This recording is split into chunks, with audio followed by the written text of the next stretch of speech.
Welcome to The Sound of Economics, the podcast series by Bruegel, the Brussels-based economic think tank.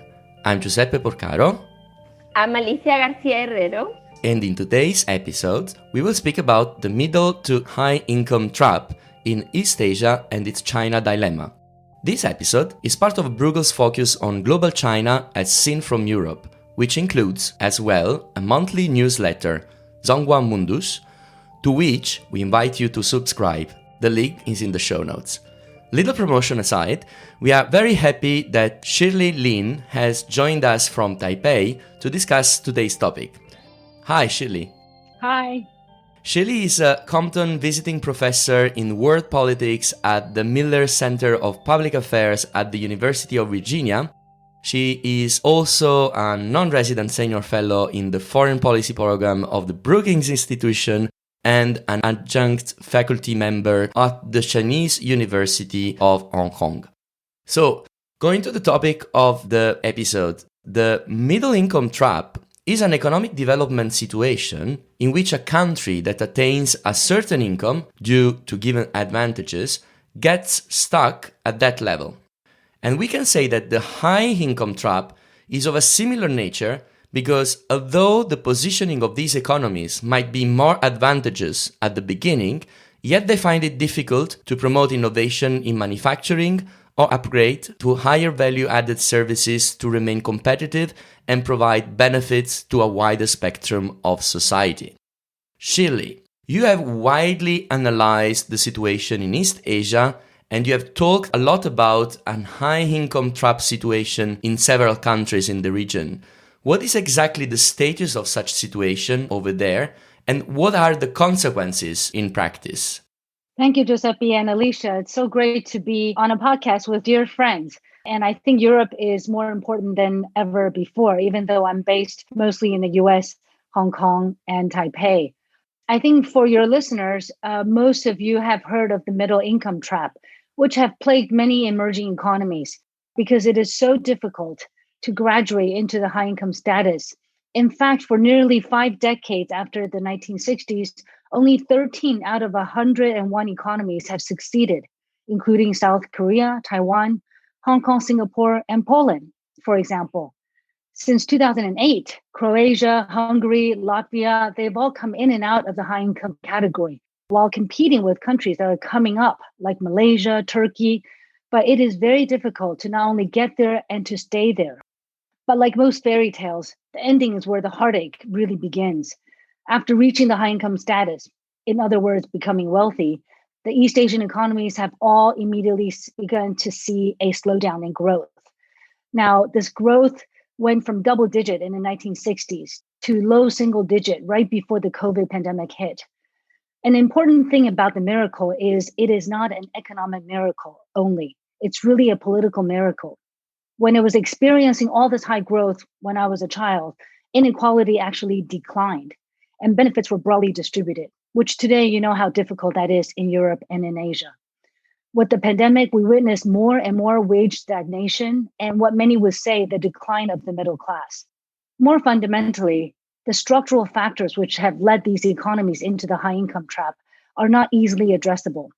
Japan was the first to enter the trap, and it seems deeply enmeshed in slow growth, high level of debt, and demographic decline, all of which you are familiar with in Europe. Young people don't have children, people live longer than ever before. So in all of these economies, fertility has been below replacement rate, and there's no immigration in Asia. So population is declining consistently. This is also exacerbated by what is known as financialization and asset inflation, of course. Financial crisis and pandemic means that accommodative monetary policy and low interest rate have led to the financial sector becoming more important as a part of the economy, and younger people have fewer opportunities as asset inflation goes on. Capital gains are much more important than working hard. So there's a generational divide between asset-rich older generation, stripping young people of opportunities.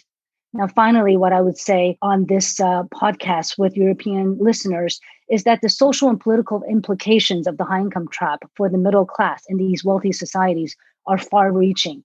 Uneven distribution in favor of the elites have led to political alienation, growing support for extreme political platforms with rising inequality and high youth unemployment, these societies in East Asia are becoming more polarized as they try to find potential solutions.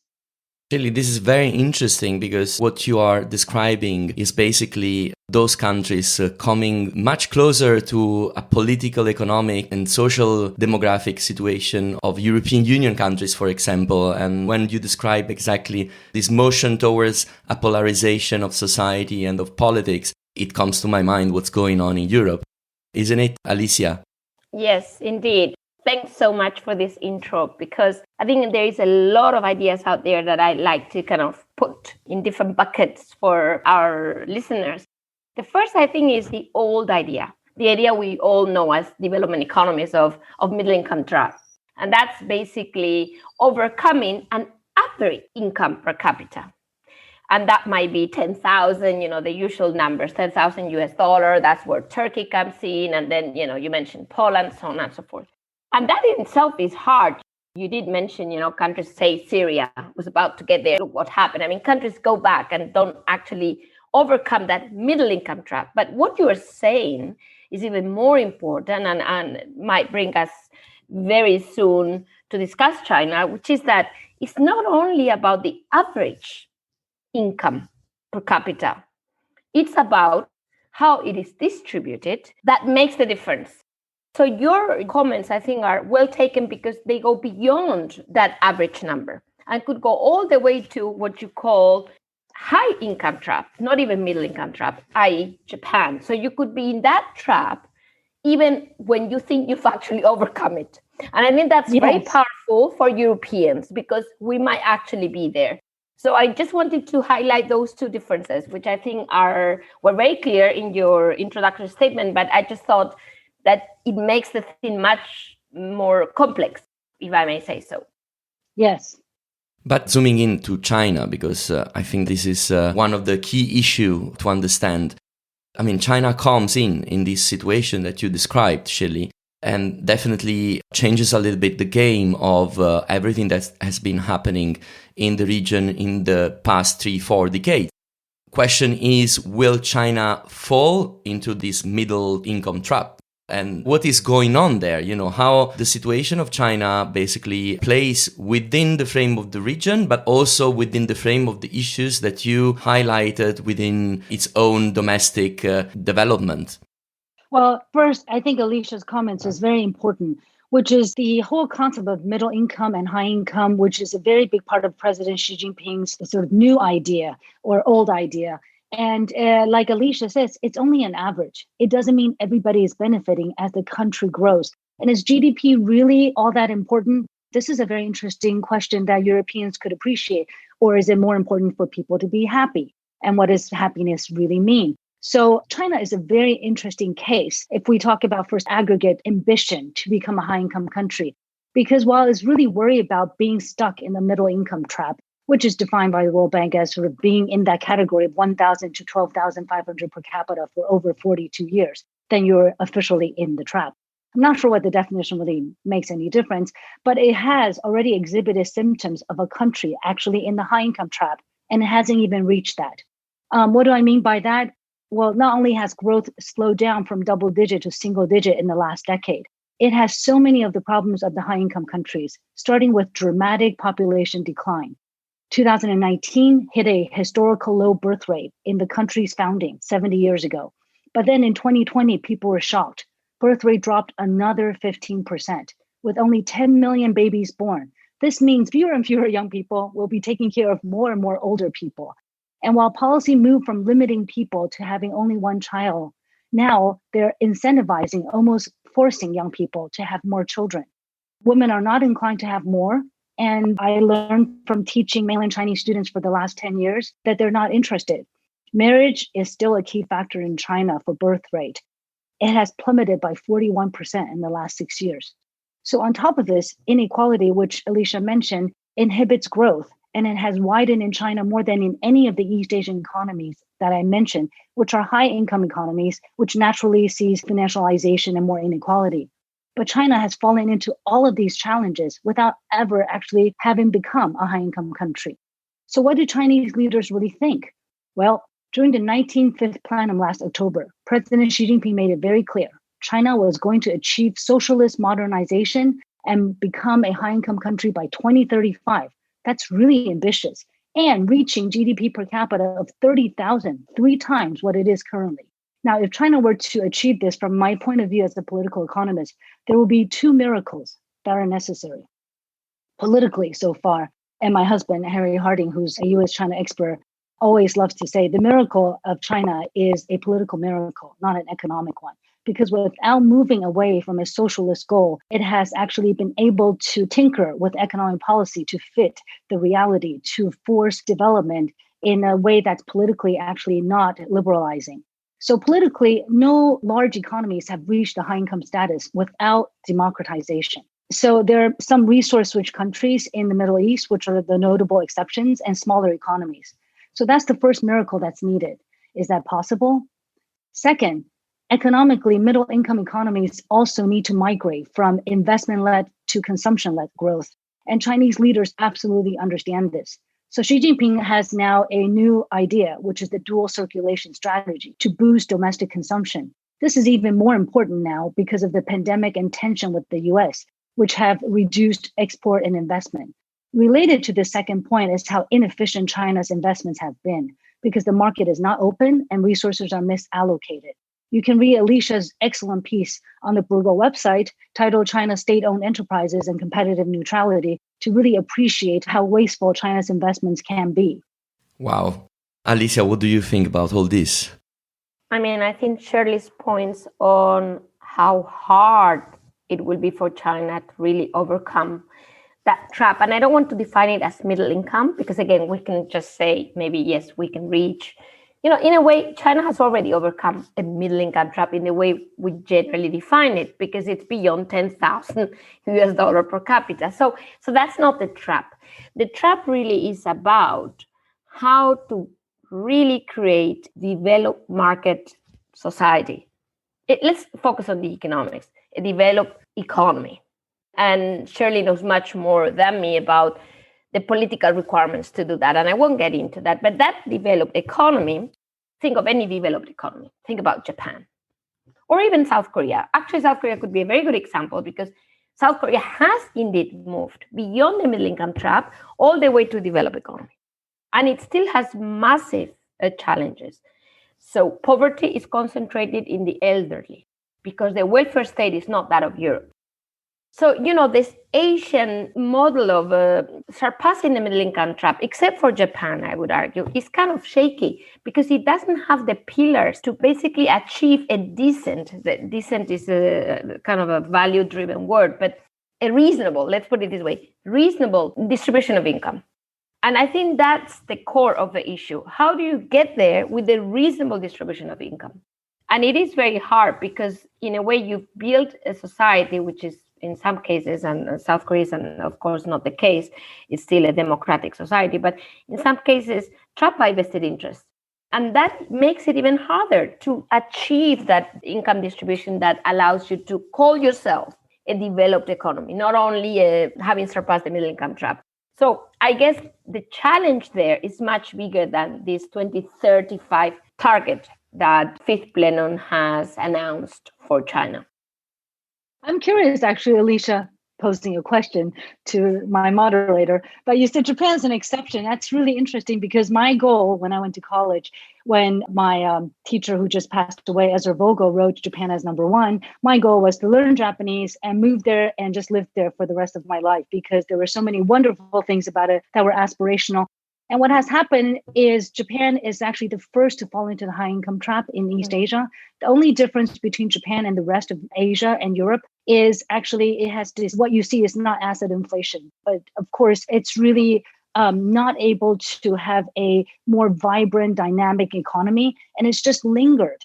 And the best example I always tell my student is the 7-Eleven that has been there for 30 years is in the same spot because nothing actually develops, nothing moves. The ATM machines, which move every 6 months in Hong Kong, never moves in Tokyo. It is just a evenly distributed middle-income society that is under a structure that never changes. And I think that this is quite scary for young people. And that's why there's a phenomenon where young people in Japan, they never go out. They live at home till they're 40, 50. And there is absolutely no growth. And this is what Alicia is talking about. It's not reaching 10,000 or 30,000. But when an economy is just stuck and wages stagnate, what are the opportunities for innovation, for further improvement, for productivity? But Shirley, if I may, the situation in China, however we are going to see it, is going to be completely different from Japan, because the scale is completely different from the Japanese scale, both in terms of population, but the current development that there is over there. So beside these two miracles that might happen or not happen, that is more part of the discourse that is being crafted at the central level, China has been surprising us in the past 30 years several times.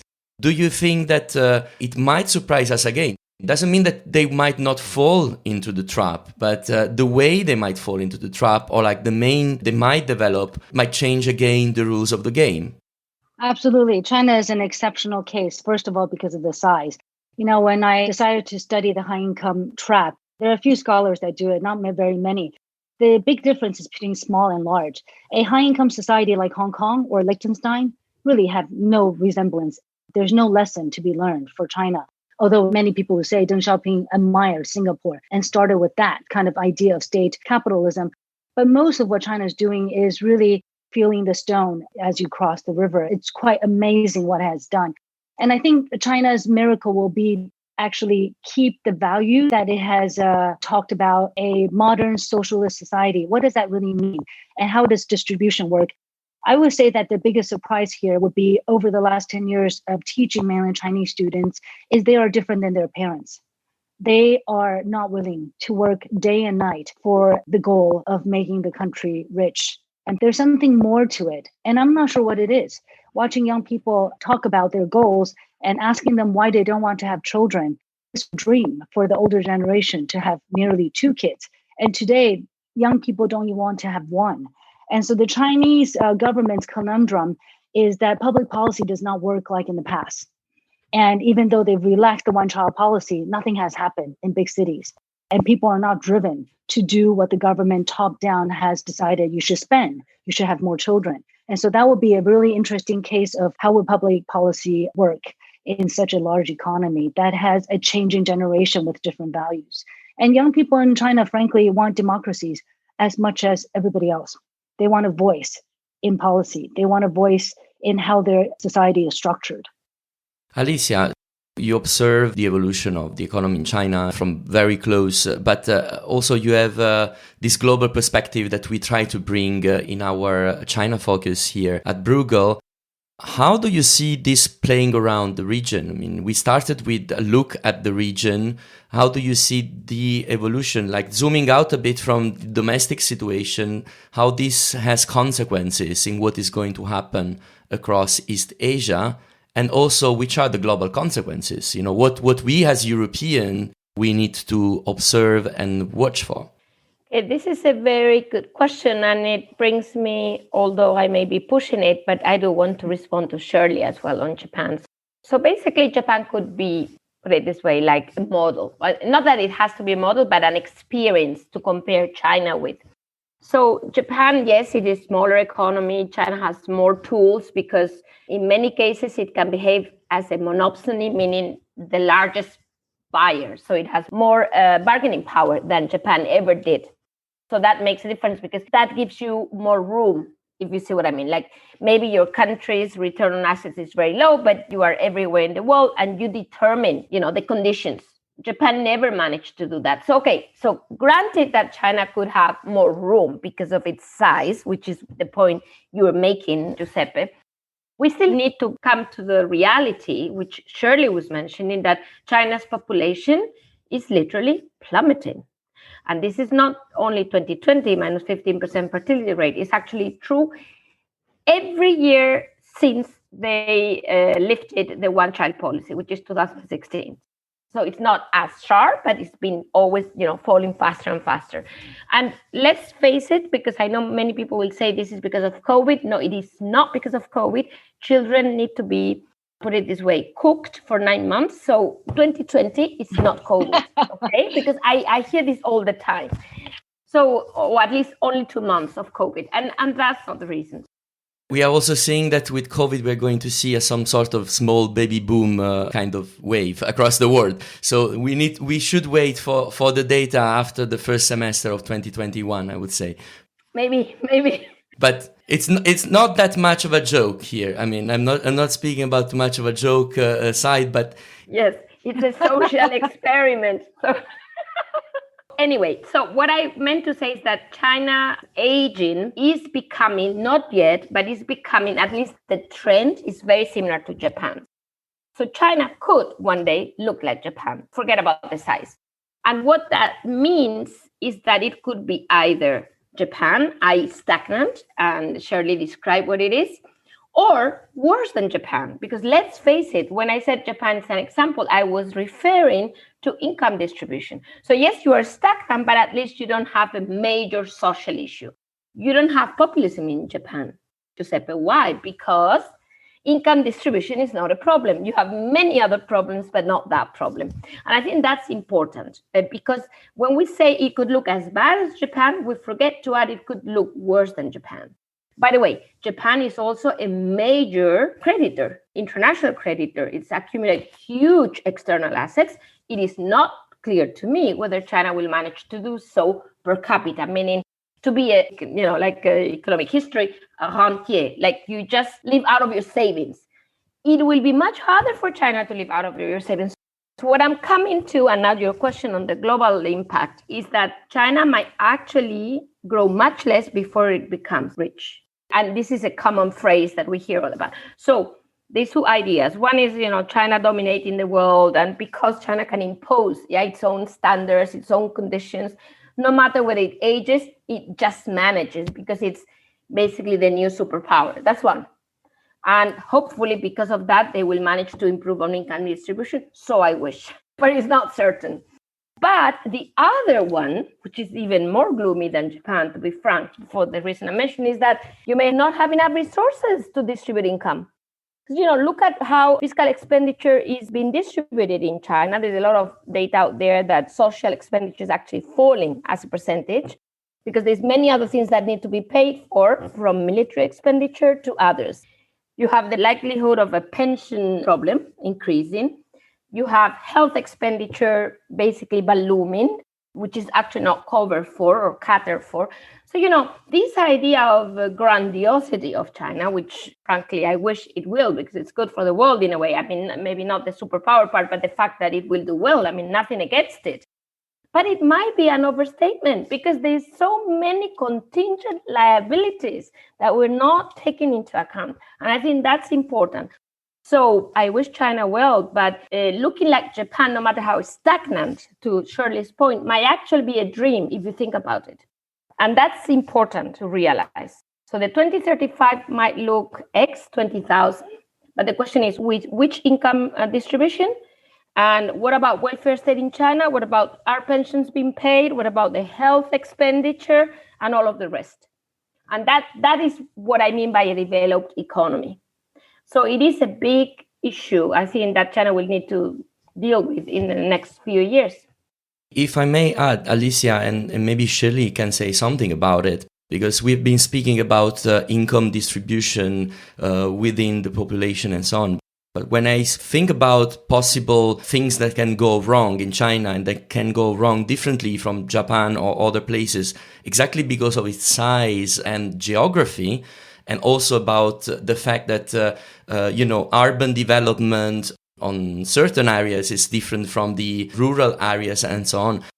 I almost think that one realistic scenario in case things go wrong is like, rather than the whole economy going down altogether, the risk of this polarization that is social, that is economic and so on, will be very much also a geographical polarization, like still having some pockets of hyper modernity over there, while other parts will lag behind. I don't know how much of this reflection is in this thinking about the high income trap, the way it can manifest in a country like China. What do you think, Shirley? Now, this is really interesting, moving away from comparative political economy. If you look at international political economy, the redistribution in the world is between the East and the West the last few decades. And this has had huge global implication. Among high-income economies, of course, China is both a driver and an outcome. It's a solution and a curse throughout Asia, and of course, the United States. And you could see the backlash coming from the United States about 10 years ago, starting then. You could already see there was a huge problem with the huge amount of low-cost, labor-intensive goods being distributed worldwide. All the economies needed China economically to buy from China, to sell to China, and now to get investments from China as there's an overaccumulation of capital on the Chinese side. But of course, the consequences can be very severe. Now, I wanted to add to what Alicia said on the domestic side. China has all of these issues, but an example is social welfare, what they call 低保. Basically, the system actually is not designed by economists like Alicia. They're politicians who have the basic interest is for the party. So they use policy to shape, just like fertility policy, which we all know is not effective because it takes more than a decade to convince people they should behave a certain way, especially in terms of having family and having children. And the issue with China, of course, they spend a lot of time analyzing political and economic outcome and shaping those outcomes in a certain way. So welfare is given actually with some political goals in mind. And I think that for the rest of the world, as China starts to spread their investment, and with the recent investment agreement, of course, with Europe, the issue is really a very, very important issue in Asia where I'm sitting. I'm sitting in Taipei. And my last book is called Taiwan's China Dilemma. It's exactly about this. Should we take Chinese money or should we not? What is the consequence of taking Chinese investment? And I think the whole world now falling into economic difficulty will have to think about this more, especially where political spillover are intended by Chinese investments. And this clash of value is quite evident. So where I'm sitting in Taipei, basically, this redistribution, if you will, from 30 years ago, where Taiwanese businessmen go to China to impart know-how, technology, or basically not only capital, but labor. Today, basically, young people in Taiwan, one of their most important prospects is to go to China to work and to find opportunities there, and hoping, of course, for Chinese investments to come to Taiwan, whether to invest in their startup or to go public on the Hong Kong Stock Exchange. The possibility, of course, of all of this Chinese investment around the world is that in Asia, where they have geopolitical goals, this money comes with strings attached. And it's quite important to think about what will happen as Chinese capital comes into Australia or to Taiwan and it infiltrates the universities or the private sector. How would that change our way of life? How would that change a democratic system? And I think the opportunity for China to help the high-income trap is as important as the concerns about what it would do to all these high-income democracies. Sure. I think this is one of the main concerns that we need to take into consideration, right, Alicia, when we look at the perspective globally and regionally of all this? Yes, I think Shirley's point is very important because once we move away from China for China, meaning China's middle income trap or high income trap or income distribution, everything we just said, and we actually look at implications globally of whatever happens in China, that's when, kind of the consequences of everything we've said become huge for anybody. Yeah. And in a way, scary because it's such a huge experiment. We've never seen anything like that in recent history. I don't mean to say in history because I don't know history well enough, but certainly in recent history. So I think that the implications of all of this is that if it goes well, will it be too much? Meaning China superpower, what does it mean for our values, our models, the fear of the unknown or the known that we do not fully share. Yeah. But the other one, if it goes, if say the scenario where this income distribution doesn't improve, there are social issues, there's not enough resources for a country of the size of China where actually expectations were very different because, this is not, say, the good old China where the expectations were and what they are today. So if you actually come with such a shock for a population that, in a way, does believe it's going to be the major superpower, I mean, this has big consequences on their self-confidence and blah, blah, blah. So is the world ready for either or? That's basically the point I want to make, that in both cases, I don't think we're ready either for the superpower or the super disaster, put it this way, because of the size and implications. And I think this is why we basically, my call is for, I don't like the word engagement because it's been overused and I think it has the wrong connotations. But I like to say that about caring for what happens in China and having these discussions, and trying to understand that half full, half empty glass, what it means for us, and hopefully it won't be full or empty. I totally agree with Alicia, Giuseppe. I just wanted to say that the analogy, of course, of this being too black and white is very important because it's also a problem in Washington, D.C., where basically it's engagement or it's confrontation. What about healthy competition? And the big issue, of course, is that the experiment in the last 20 years when things weren't so confrontational was that the Chinese capital started to come slowly into Taiwan and to Hong Kong for the last 30 years. And what has happened is inequality has dramatically widened. Why? Because the way Chinese capital engages with other economies, even though Hong Kong today is not the other, it's part of China. But basically, when it was still engaging sort of on an arm's length basis, what Chinese capital usually does is engage with elites. And so it always further a group of people to get rich faster. And it's not widely distributed, which is a domestic issue in China and also an issue when China starts to engage with European countries and also with its neighbors. And South Korea is also evident. So I think that the idea that mainlandization comes with all the high income problems, worsens the high income problems, especially during the pandemic as well, is very worrisome. And I wanted to say that actually Europe is a very important guiding light. When I started to get into academics 30 years ago, moving away from the private sector as a venture capitalist at Goldman Sachs, I remember the academic community was still fascinated by the European Union. That was the big experiment, not China. The EU was the big experiment in mankind of different communities getting together to collaborate and compete on a healthy basis. And those theories that date back to the 60s about functionalism and how working together in business and technical issues could lead to a federal system of government in Greater China. That was what we were all thinking. Maybe that's the lesson from Europe. But today, with the changing European Union and Brexit, a more assertive China, all of this makes that research agenda from 20 to 30 years ago like a dream from another lifetime, unfortunately. Well, you're very right. And this is kind of sad, especially seen from a Brussels observatory. But yeah, myself, I've been quite active in the youth movements back in the mid 2000s, late 2000, beginning of 2010s. And I was coming to China quite often because they were looking at the EU exactly the way you described. They were looking at us, the way we've been doing and forging cooperation, even on education, on skills, but also on governance, on participation at local level and so on. They were trying to learn from the EU. Now, I think the situation indeed is rather different. And and that's how we need to navigate. And that's why Alicia is completely right, saying that we should care about what is going on at the moment, because that's part of whatever is going to happen to all of us.